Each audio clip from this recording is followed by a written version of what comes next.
All right, hello and welcome into the show, everyone. I am Preston Poole. That is Tyler Adams. This is Unadvised here on the Sports Channel, my YouTube, and our very own X account at Unadvised Pod. And boy, do we have a lot to talk about today. The Oklahoma City Thunder. They may have to get some new brooms because they've been using them quite a bit here recently, and it looks like we might have already lost Steve. Oh no, I'm here. I'm here. Sorry, I was going to. There you go. I was going to retweet our post. There we go. Yeah, there you go. Well, company man, right? Company man. The Thunder sweep 2 rounds in a row. We've got the Timberwolves and the Spurs. The Spurs took a 1-game lead. What is that now? It is a 3-2 in that series. And then here in an hour, we've got the Pistons and the Cavs tipping off. And then we'll get into a little NFL as well today on the show. But before we do that, T-Bag, how have you been in the last week or so since we've done a show? I've been great. Well, what was game 4? Was that Monday night? Yes. Monday night, right before game 4, our Wi-Fi decides to go out.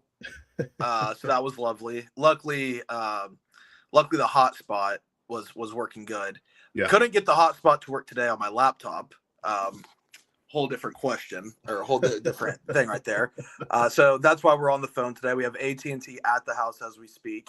So hopefully we're gonna get that fixed. But that was I thought that was gonna be some bad juju going into game 4. I was literally about to. I don't know what I was gonna do because it was a 9:30 tip, and I was like, do I just go to a bar and get drunk at this point and just go watch? But we were able to figure it out. Well, yeah, especially for you because you have to be up at the ass crack of dawn every single day to go to I got work, 3.5 hours of sleep, I think, after that game. Good for you. I probably was getting home whenever you were about to wake up. Yeah. Very different schedules that we have. But yeah, the Thunder sweep the Lakers in round 2, the West semifinals. They move on to the Western Conference Finals for the second year in a row. I saw this stat from Royce Young right after the game. What was it? The Thunder have made it now to 6 Western Conference Finals, I believe was the number. And I had the percentage in my head. I just completely am blanking. So if you have it, blurt it out. It's 33%. It's the third of the time that they've been here.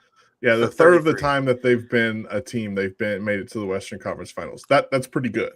Yeah, and we were doing some investigating, me, Spinozzi, and Curtis the other morning.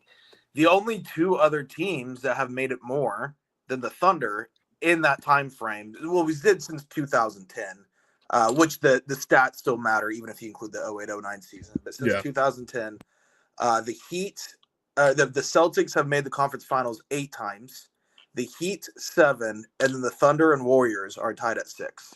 So pretty good. Yeah. The Thunder are tied for first in the West with most Western Conference Finals appearances since they've been here. And Preston, I think the question asked, do the Thunder own this conference at this point? It seems like it, right? I mean, they just mow through it the last, 3 years now in the regular season. Obviously, last year went all the way and won the title, looking to do the same thing again this season. I think the Western Conference runs through Oklahoma City. Yeah. I mean, 3 straight years as the 1 seed, so quiet literally runs through Oklahoma City. Yeah, pretty cool. Let's talk about that series against the Lakers. Obviously, games 1 through 3 looked a whole lot different than game 4. Game 4 was the most competitive game of the series in terms of score at the end of the game. It was only a 5-point game at the end of the game. I said this before game 4 is that the Lakers, if games were only about 24 minutes long, the Lakers would be one of the best teams in the whole entire league because they are a 24-minute team. Once you get them into the third quarter, everything starts to fall apart. And we saw that in games 1 through 3 where the Thunder, I know for sure games 2 and 3, they were down by 1 point and 2 points at halftime.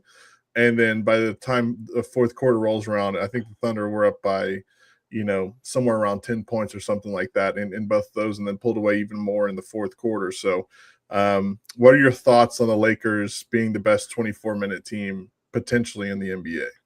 Well, I mean, the Lakers, the LeBron James and the Lakers, they have the two most competitive sweeps of all times. In 2023 versus Denver, they got swept, but if you remember, Preston, it was the most competitive sweeping you've ever seen.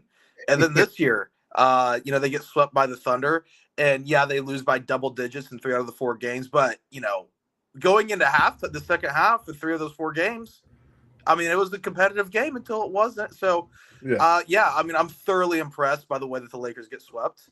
They're able to fight. I'll give them that. They're able to stay in the fight until they can. Until they're not. Yeah.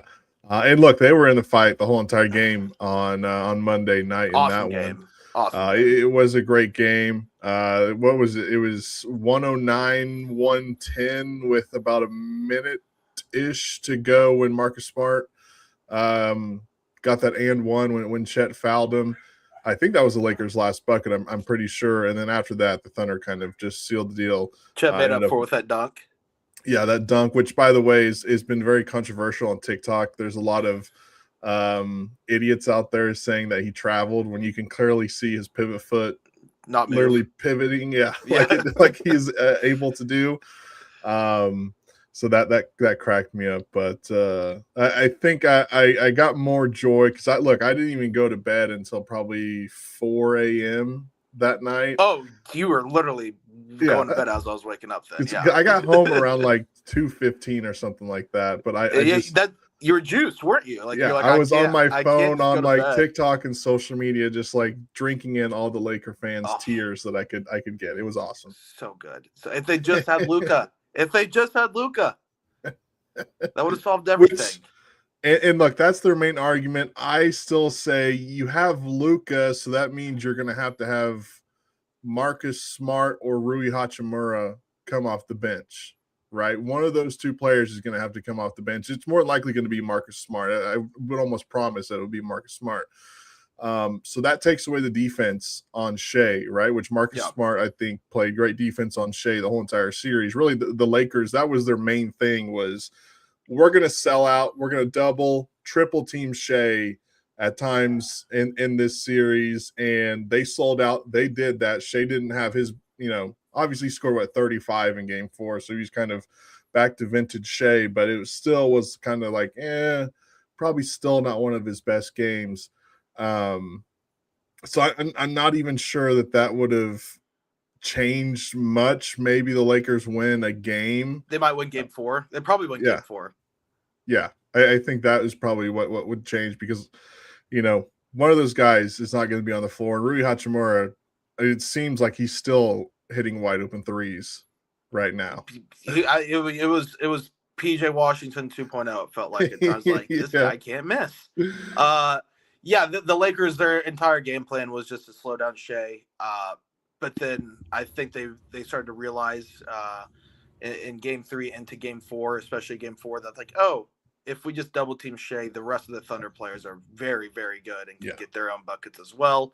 So that's what they're doing. They're selling out on Shea, leaving other guys open. AJ Mitchell, we'll get into that, Preston, I'm sure. And then in game 4, they weren't doubling him as much. And then what does Shea do, especially in that second half? Just go scorched earth on all of them. No, he was great. Yeah, and the Lakers' game plan of doubling Shea made them learn AJ Mitchell very quickly in all those games. And I want to bring up this point because I don't know if this is kind of how you go about it with the Thunder, but before the series, JJ Redick said that his game plan was every time the Thunder go on a run, he's going to call a timeout. That way things don't get out of hand. Kind of like, we can see all the time we see the Thunder go on like 20-5 runs or something like that. If I had to guess, I don't have it in front of me. If I had to guess, the largest run the Thunder went on, like without a timeout, might have been maybe 10 points. Something like it feels like. I know there was probably stretches, especially in that to begin the third in game 4. I think maybe the Thunder went like a 15-0 run, something like that. Yeah. But it was like spaced out. It wasn't in like a span of like just 2 minutes or something like that. And that kind of backfired on JJ Redick in game 1 because like 9.5 minutes left in the fourth quarter. He had one timeout left. Yeah. And that backfired. Do you think that's a good game plan going forward? If you can use the timeouts the right way. Obviously, Redick didn't do it in game one, but I feel like the rest of the series, he kind of did a decent job of it. Here's the thing, and we're just going to hit the hammer it on the head on this because we'll talk about San Antonio. The next series is going to be such a different series, whereas we were talking about it on the morning analyst report. It's like usually we can kind of like between the three of our brains and four of our brains, not including Phil on this one. That's the biggest brain out of all of them, dude. All four of our brains can kind of come together and talk about a game plan, who to attack, where the Thunder are going to get attacked. Just all the margin for errors that there are. We can't find out what the Thunder are going to do against the Spurs, what the Spurs are going to do against the Thunder. It's going to be a very interesting case to see how Mitch Johnson, the Spurs coach, handles it. If he takes a play from JJ Redick's playbook and says, all right, let's sell it on Shea because for example, Chet and Isaiah Hartenstein were able to just kind of get what they wanted in the paint because the Lakers had nobody to stop them. And that's going to be completely different against the Spurs. DeAndre Ayton, people are like, get ready to learn China, buddy. Get ready to learn like Pakistan, buddy. Like you're not even good enough for China at this point. Dominating. You see his chain? Yes. He got a chain for those that didn't see. He got a chain. Very, very what looks to be an expensive chain. Yeah. Diamond crested, all this stuff. And it says Daman Ayton. He was also on. He was playing 2K. He was also playing 2K till like 1 a.m. before the game. So yeah, great look. So it's gonna be interesting because the Spurs want to like sell it on Shea. That leaves room for other guys like Chet and Hartenstein, like we saw against the Spurs. But the problem is they have a guy named Victor Wembanyama down there that's going to be able to, have something to say about that. So I think you're going to need. Again, Preston, sometimes basketball is simple. I think the Thunder just have to hit their shots against the Spurs.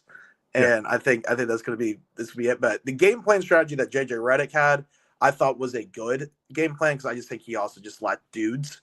So it's just going to be interesting to see what it's going to be like going forward because I do think that, the Lakers were able to put something out, a blueprint out there. Now, is it enough to beat the Thunder? Probably not. It probably isn't. But I think it's the best blueprint we've seen in terms of slowing down this offense. And that blueprint netted the Lakers 0 wins. So, it didn't matter. It didn't matter. Yeah, it was tough. All right, let's talk about our special boy, AJ Mitchell, who he's just ascended into all the talk shows around the country over the last week, right? If only they listened to Unadvised. If only they listened. I know we've been on this for 2 years now. Ever since Summer League. I was pretty sure since Summer League, whenever he got drafted in 24. Media day, his rookie year, when we got a chance to sit down and talk with him a little bit. We both came out of that blown away. We're like, this guy. Yeah, and we were on him since then. And we're living on AJ Mitchell dividends for the rest of our lives because we're basically billionaires. I'm not kidding. If we could have invested stock in this somehow, like we would have gotten 25 cents a share or something. Yeah. If we could have bet on that on like Kalshi or something like that. Will AJ Mitchell be a star one day? Filthy rich. Because look, I'm not one to be like, me and Preston saw it and you guys didn't. Because I think a lot of people did. But me and Preston were like, no, this guy is going to be really good. And my favorite stat of AJ Mitchell right now is he's played less minutes than Cooper Flagg and Colin Knippel. And he has a year, on them in the league. He's just been injured so much. Yeah. So it's incredible what this guy's doing right now because, like, he really doesn't have a lot of experience in NBA basketball, and he's just out there just averaging 21, 22 points in the playoffs, just against an the absolute Lakers. X factor. Yeah. Just willing the Thunder to victories. Not saying the Thunder wouldn't have won without them because they probably would have, but without J-Dub, the way he was able to step up and just take over that offense, especially with the way they're slowing Shea down, it was incredible. It was incredible to watch. Every time he scored, it made me feel happy. And it's so funny to see other people online of, fans of other teams was like, well, he's they're not going to be able to re-sign him. He's going to be gone. It's like, well, okay, if you're saying, are we going to keep Aaron Wiggins or are we going to keep AJ Mitchell at this point? Like, sorry, Wiggs, but see you here's later. The thing, guys. He still has 2 years on his deal, and that's a long time. Exactly. So, like, it doesn't really matter right now. Now, they will probably have to re-up him. I heard Ray was talking about this morning. After next season, they'll have to re-up him. But at that point, this team's going to look different anyways because, like I was talking with – I forget who I was talking – it might have been Sam the other day. Like the Thunder got 2 draft picks in the first round this year at 12 and 17. They don't have 2 roster spots. They currently have 0 roster spots available.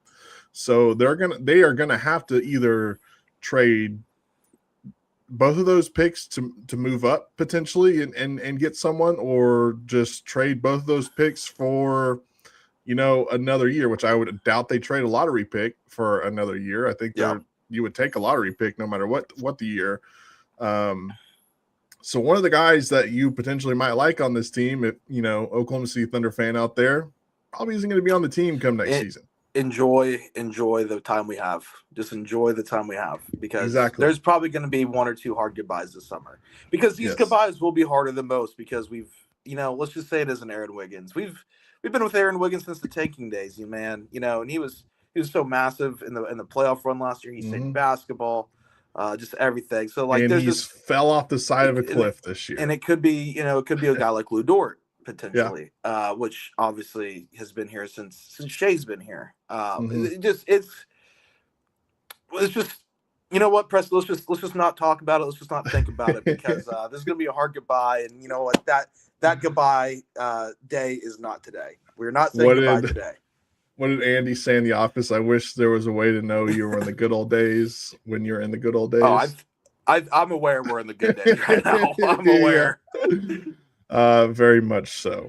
Jared McCain, pretty good series from him after not playing much in the Suns series. I know he went 3 of 8 from 3 in Game 4, but massive shots he hit though. Yeah, very timely shots that he hit. I'm trying to remember which game it was, but he came in and it seemed like he got like 12 straight points. That might have been like Game 2 or 3. I can't remember which one it was. But he was pretty big in this all series. 3 games, it feels like. The first 3 games. Yeah. The first 3 games. Game 1, he came in there for sure. Because that's where that cool photo of him. Oh, yeah, that's right. It was Game 1. It was Game 1 then, yeah. But Game 2, he came in and did the same thing again. And then same with Game 3. It was just like, the guy's incredible. And then at the beginning of the fourth quarter in Game 4, when Shea was on the bench, the M&Ms, AJ Mitchell and Jared McCain, had, I think, 15 of 18 Thunder points during that stretch. So they're just massive. Yeah, no, those guys were great. I'm just trying to think of other guys on this team. I mean, it wasn't the greatest series for Isaiah Joe. I don't even know if Aaron Wiggins played a single minute in this series against the Lakers. Meaningful minute. Yeah, meaningful minute. Will didn't really do much this series. He didn't even play a lot in Game 4. Yeah. He kind of got his minutes restricted. I really think, I mean, outside of AJ Mitchell, I think just the X factor of this series was Chet Holmgren, who's playing unreal basketball right now. And then Isaiah Hartenstein, just what they're able to do down low and just quite literally just bully the front court of the Lakers. Bully. Now, Chet was not good through 3 quarters in Game 4, but in the fourth quarter, he turned it on and he was good. He had like 4 points at halftime or something. Ends up with 18, I think, whatever it was. I mean, you're on a crash course to play the Spurs in the Western Conference Finals. That's a guy that you need playing at his peak against Wemby. Yeah. There's no other words to say than you need that guy to play the absolute best basketball he's ever played. I also think that a lot of the Thunder strategy when it comes to Wemby, and we'll have a whole week to break down the Spurs, is I think a guy like a pest, like the Cason Wallace, Alex Caruso, not saying they're going to be one-on-one guarding him, but just like the pest of them just kind of lingering around and poking the ball away. I think that's just going to be such an X factor as well. But yeah, Chet especially on the defensive end against Wemby is going to be massive. No, 100%. I thought we were going to get the MVP announcement today. That did not happen. I keep forgetting. It's like, oh yeah, Shea's gonna win an MVP. My mind's so focused on the Larry. What I had heard was they were trying to find a date when Wemby and Shea weren't playing. Obviously, that first day was today. I figured maybe they'd do it now, but it seems like they might wait until after this series is over with the Wolves and do it before the Western Conference Finals, which is like the latest they've ever done it, like ever. Feels like. Well, I mean, last year they did it during the Western Conference Finals too, because it was between Jokic Oh, they did? and Shea. It was okay, I see. I completely forgot. But that was like the latest, because usually it's a second round thing. And then I remember last year we're all like, "What the hell? Can we get this thing?" And then like now this year it's just like, yeah, just let me know when Shea wins it, because one, we know Shea's going to win it. Two, we're all focused on another trophy. We're very much focused on that. No, we have 100%. We have a million MVPs from a million different players. Yeah. No, I'm with you. Anything else on that series before we move on to Spurs and Wolves? Was that LeBron's last game? With the Lakers, yes. I think he plays probably another year or so. I think he plays.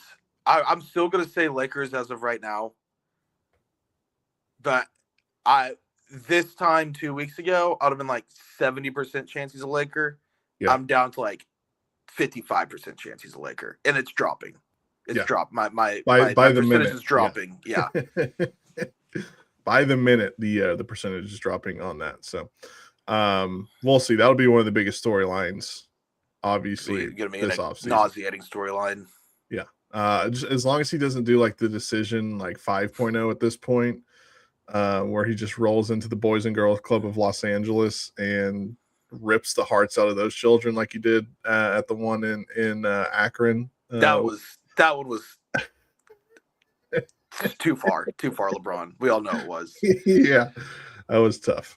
All right, let's get into the Spurs and the Timberwolves. The Spurs lead that series 3-2. They blew out the Timberwolves last night, 126-97. They don't play again until Friday night. And I want to get your take, though, on Wemby the Destroyer or Wemby the head taker offer. What were your thoughts on the elbow? This guy is the worst. The worst. He sucks. The Spurs and Wemby are everything that the national narrative of what people in the media think the Thunder are. That is the San Antonio Spurs. And I tell you this, Preston, no matter what happens this season, whether the Spurs beat the Thunder or they drop or whatever, the Spurs are coming, and they're probably going to win a couple titles in the next 5-6 years. And I'm going to tell you this: they're going to be the most hated team in the world. Like, you think the Thunder hate right now? I don't know. America? I don't know if they are. No, it's going to, trust me. It's going to turn. Number one, Americans don't like French athletes. They don't. Myself included. Not a guy to like the French athlete, unless your name's Ousmane Dieng, or anyone that's played for a Thunder. I am a hypocrite.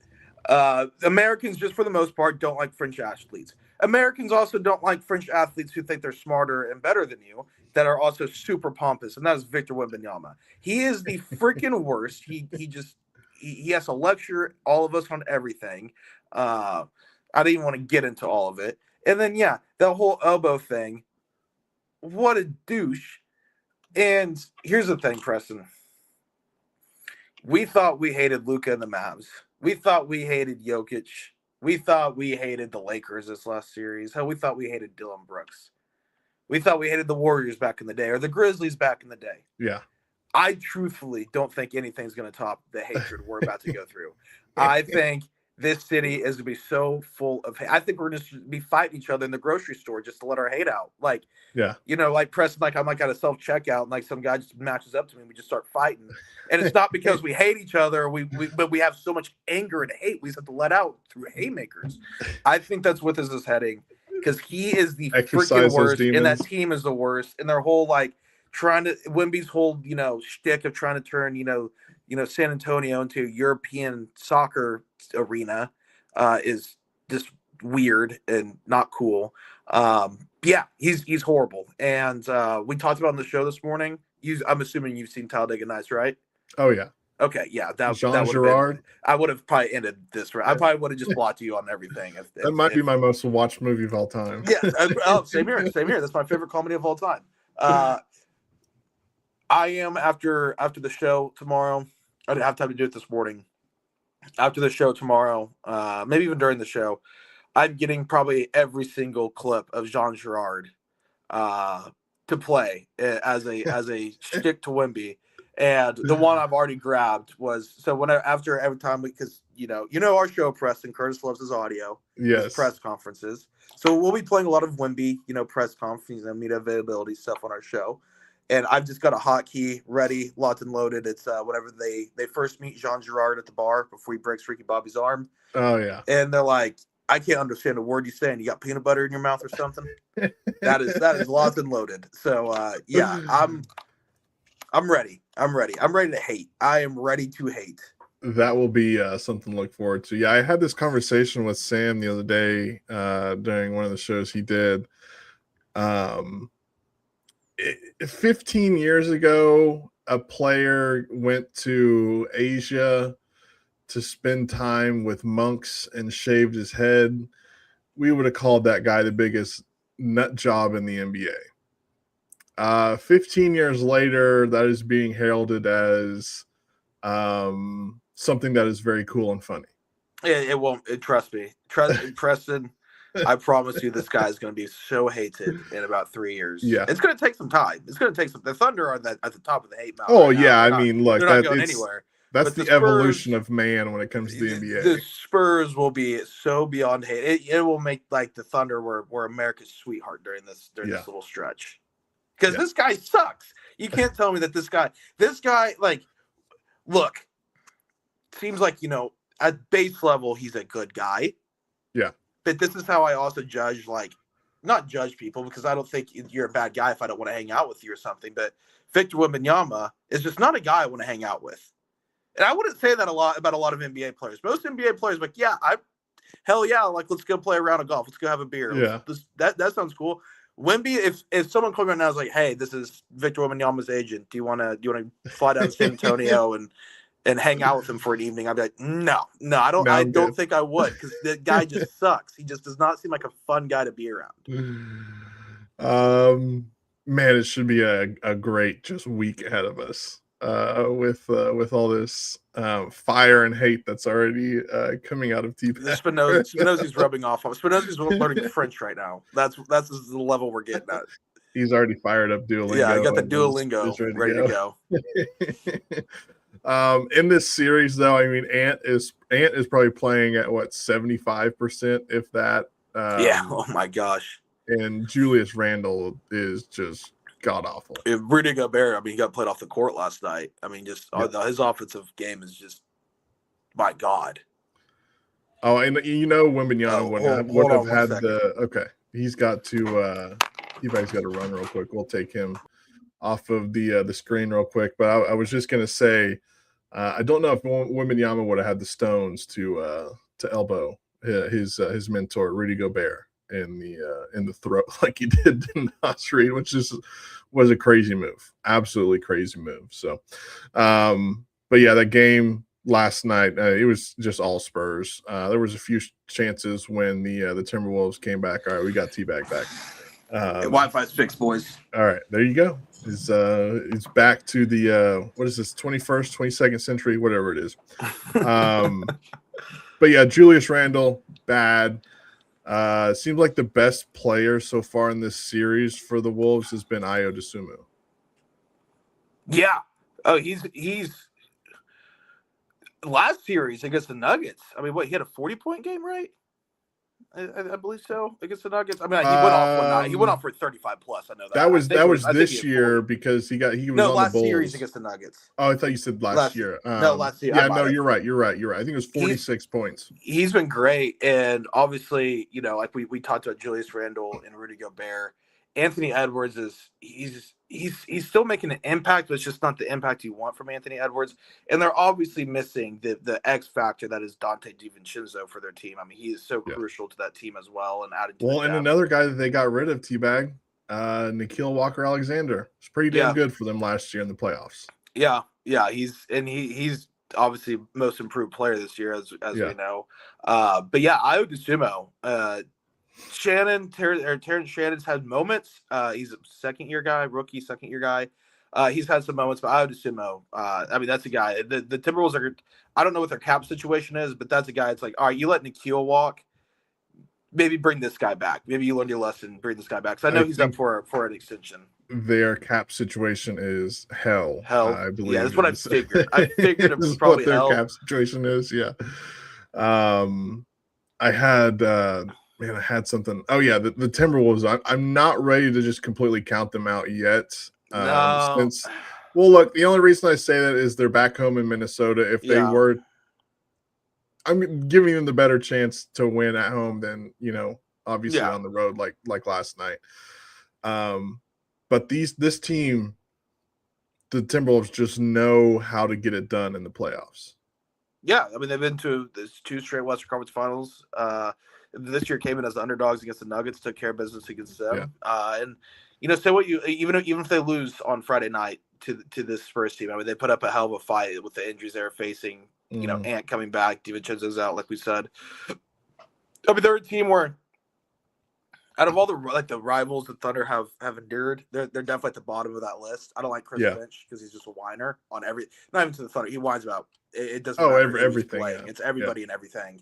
I don't like Chris Finch at all. He's probably my least favorite coach. But the team of the Timberwolves, I mean, I respect the hell out of those guys. I mean, there's some dogs that just go out there and they just compete and they don't give a crap. So I'm not counting them out because I do think they can win, Game 6, and anything can happen in Game 7. You just never know.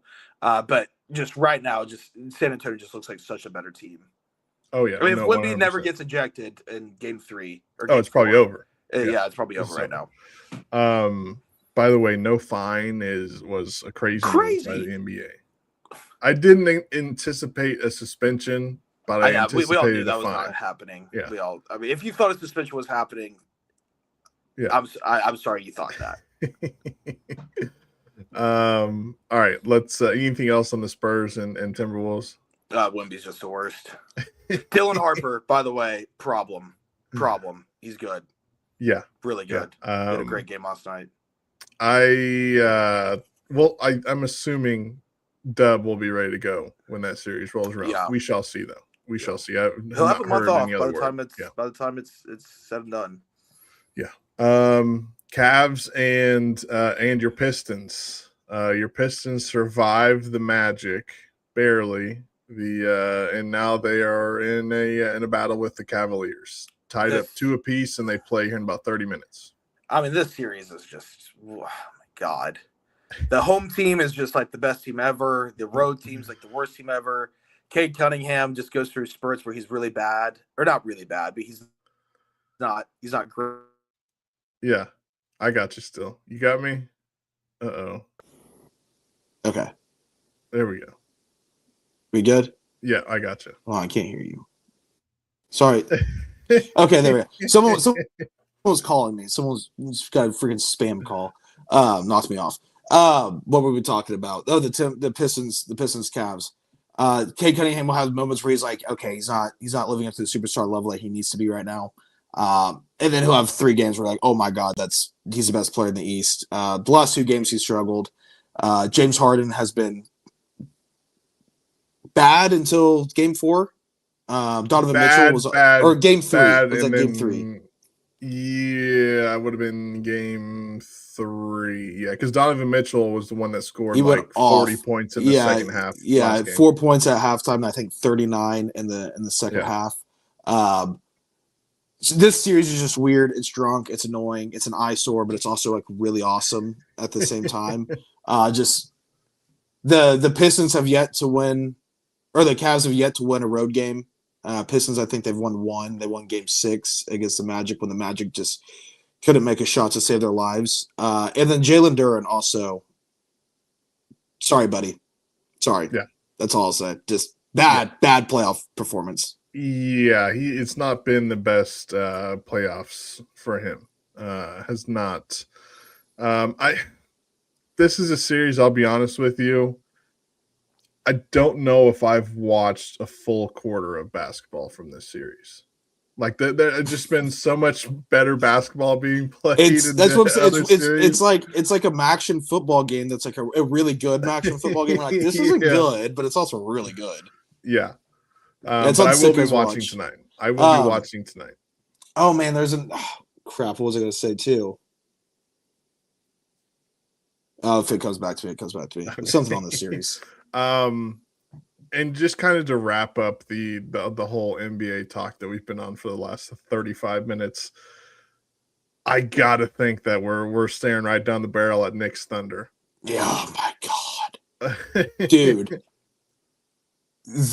I don't think people. I mean, have you thought about this, Preston? There's going to be a crap ton of Knicks fans coming to Oklahoma City because it's going to be cheaper for them to fly to Oklahoma City and go to a game than it would be to go to Madison Square Garden. Yeah. So let's cancel all the flights from the East Coast. That's what I'm saying. That's what I'm saying. We got to set up like at every like airport within a 7-hour radius. Like we had to set up like we need to get the Oklahoma National Guard, maybe Arkansas and Kansas National Guard. I know there's a lot of Thunder fans in those two states. Get a lot of the National Guard, just go out and just patrol and be like, no outsiders, no outsiders. You have to have an Oklahoma ID.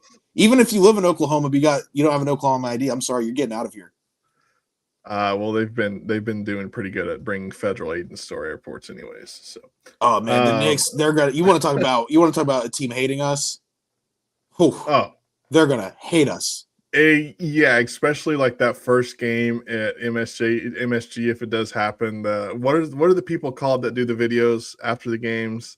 I forget like what their channel is, but they're just the nuttiest Knicks fans I know what you're in talking the about. world. Yeah. And it's always so funny watching their videos. But yeah, we'll get a few FSGA chants for sure. They might have to go stay in like Trenton, New Jersey or something. The Thunder just get as far away from that city as possible. Yeah. Stay out of Lower Manhattan. Yes, get out of there. Go stay at upstate. Go stay at West Point. About an hour train ride. And come down after that. Yeah, no, 100%. Anything else on the NBA before we move on to this NFL thing that I wanted to bring up? No, I'm ready to talk some NFL. Been a while. The NFL has an issue, Teabag, and it's that they like to play games in other countries that I'm not sure that we should be allowing them to have NFL football games. Which countries in particular? All of them. I think NFL football needs to be played here in the U.S. We don't see Premier League teams coming over here during the middle of the Premier League season. Now they'll come over here and do like their preseason like tune-ups and whatnot. They'll do that, but that's when they don't give a damn, right? Doing that. We don't see them coming over here right in the middle of the Premier League season. You don't see La Liga teams come over here and play. They'll do exhibitions in the middle of June. Yeah.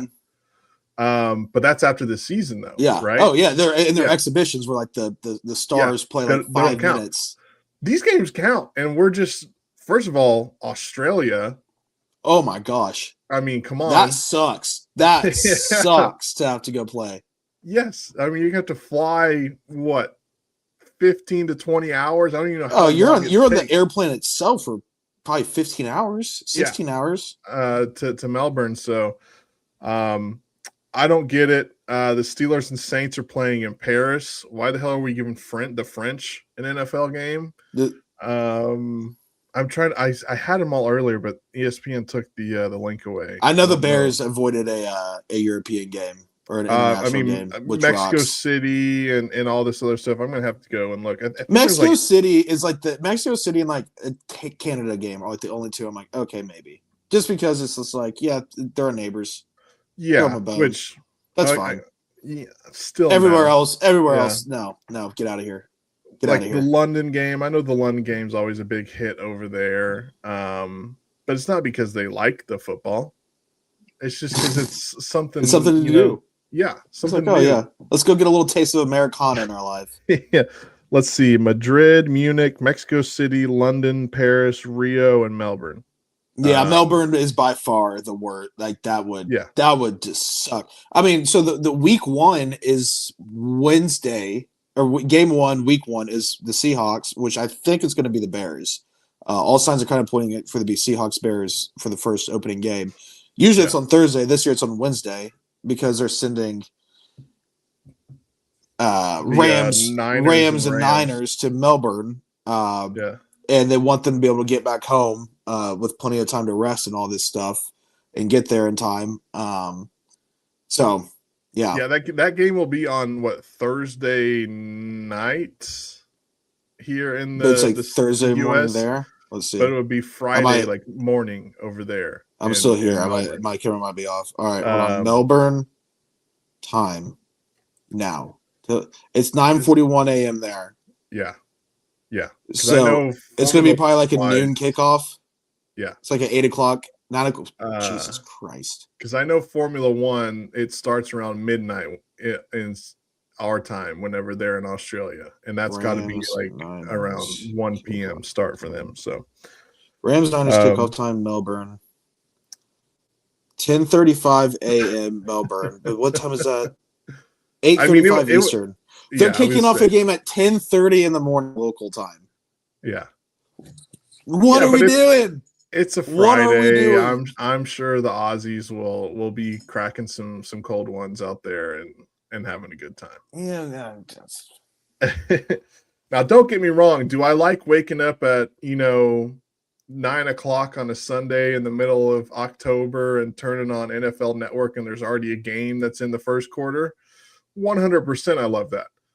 But I don't want these other countries taking our damn football. What do we do when there's a Super Bowl on international turf? Because that's coming. Oh, yeah. I think London would be like the first one, I would assume. For sure. Yeah. For sure, London. I think we protest it? Yeah, we take over the NFL headquarters. Oh, no, we watch the game on illegal streaming. That way they don't get our ratings. No, I think we J6 the NFL headquarters. I mean, I'm down.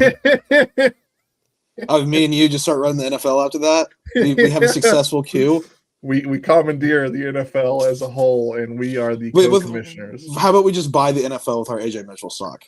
I'll email them and see if they accept it as a fair trade. Something tells me that they won't, but we'll see. All right, that's really all I had on the NFL. I mean, there's not really been any groundbreaking stuff that's come out of the NFL. I will say this, Preston. I was talking to Matt Ravis the other day, and I said, Matt, it's. I don't know if you're listening to this. I'm sure, actually, I know you weren't listening because you would have definitely texted us. Yeah.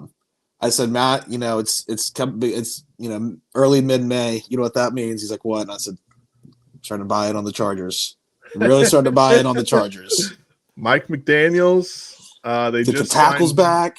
David Njoku as their Year tight 3 end. Harbaugh. I'm starting to believe, Preston. Look, I'm all in.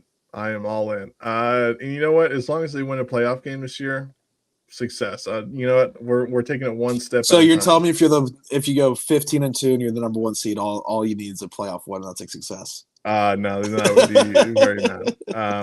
I was worried because I'm sure you have heard of Madison Beer before, a lovely musician, social media. Great at what she does. Yes. She is currently dating Justin Herbert, and she released a music video in which Justin Herbert starred in as her love interest. I didn't see this. There were a lot of Chargers fans out there that thought he probably should have been focused on football. Yeah. I'm sure that won't come back to bite him in the ass at some point. At all. It seems like he's very happily in love, and I'm happy for the both of them. But he also missed voluntary OTAs or whatever they called it. What do you think Harbaugh had to say about that? I don't know. What now? What'd you go do? I don't know. I do know that Madison Beer has just started her tour, so I'm assuming he might have been at that. So, hey, get some good vacation time in. Yeah. Hey, who knows? All right. That's all I got on the NFL, though. You got anything else? No. I'm glad the Bears have an international game this year. I didn't want to have to wake up early for that. Watch a 13-9 game against the Falcons or something. And that's the other thing about these damn games. It's not like they're never good. No. Like I mean, there's not one memorable. We had the Mexico City game a couple years ago with the Chiefs and the Rams where they scored about 500 points. Oh yeah. That was probably the that best. was like 10 years ago at this point, it feels like. Yeah. I think Jared Goff was the starting quarterback for the Rams. Yeah. That was I think that was Mahomes' first year as a starter. So that was fun. But yeah, I mean, and then we had the last year, 2 years ago, the game in Brazil with the Packers Eagles where the turf was just terrible and they were slipping everywhere. Well, thinking back, the Chargers and Chiefs at the beginning of last year in Brazil, that was a decent game. But the London games are god awful. They're never. It's the Sunday. The prime time games are decent, but it's like the Sunday morning games are always ass because the players are just like, dude, I just flew 7 hours, 36 hours ago. Yeah. I'm jet lagged, man. I don't want to. Hey, dude, we've been eating mushy peas and baked beans for breakfast every day for the last week. All right. Why does the beef fall apart like sandpaper here? Yeah. All right, and that was the segment of crapping on other countries for taking our football. Because we can. Because we're America. Because we can. Bitch. All right. Unless T-Bag's got anything else, that's going to do it for us. We're good. All right. Well, everyone enjoy the basketball that starts here in about 30 minutes or so. And we'll be back with you. I will be starting the Victor Wembanyama Hate Club. We meet Thursdays at 9. Where do we meet at? To be determined. Okay. Just let me know. To be determined. And I will. Probably, do we have a France embassy here? I don't think we have a French embassy. La Baguette. We'll meet at La Baguette. Okay. Yeah. The only French place you could think of. Best French cuisine in this side of town. All right. That's going to do it for us. We'll see you guys.